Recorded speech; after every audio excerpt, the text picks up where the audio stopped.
you know, he come from a documentary background. He'd never tolerate a performance of PTSD. You know, he wanted to wait till I was sort of broken, at my most vulnerable and broken, yes, basically, you know.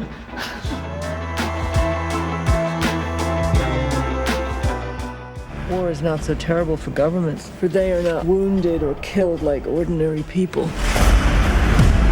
Our mission is to speak the truth. A Private War is a character study about an amazing war correspondent named Marie Colvin. It's a true story, who went to the most dangerous places on earth to bear witness to the atrocities of war. And it's also about the partnership that she had with this amazing photographer, Paul Conroy, played by Jamie.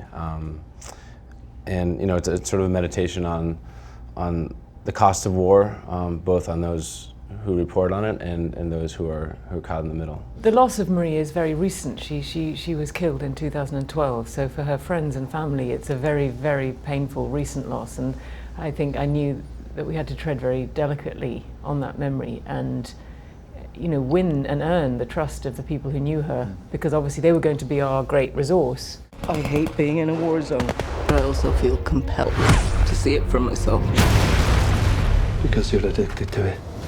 I suppose I felt, as probably Jamie did too, that, you know, I couldn't get inside her mind unless I was inside her body.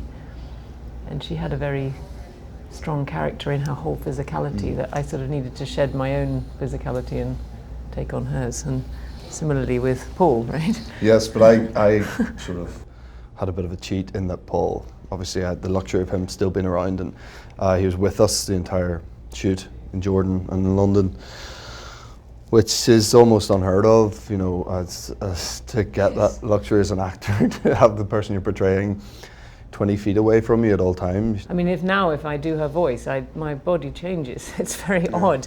But you just had such ownership of it by the end, though. It's in you somehow. Well, it's a funny feeling. It goes part and parcel, and I'm sure Paul does too. If you just do a Liverpudlian accent now, Paul's walk comes up probably. I know, actually, even doing ADR for it and stuff, and having to do his accent again and stuff, it's amazing how it just draws you sort of pulls back you in. Yeah, it is incredible. I mean, I shrunk 1.5 centimeters playing Marie, because I knew she carries her shoulders in a completely different way. I think through the, you know, through the weight of what she took on, and I think being primed for that attack could come at any point. She carries her shoulders. And when I went for my medical for the film I did subsequently, you know, I saw the doctor writing down my height, and it was wrong. And I said, well, that's not how tall I am. I said, could you measure again? And we went back and she said, no, that's what it is. So I'd shrunk 1.5 centimeters. So I thought I had to get on a rack after that. But it's odd that something that you can take on someone, it actually does change you sort of semi-permanently, which was quite a weird feeling. That's crazy.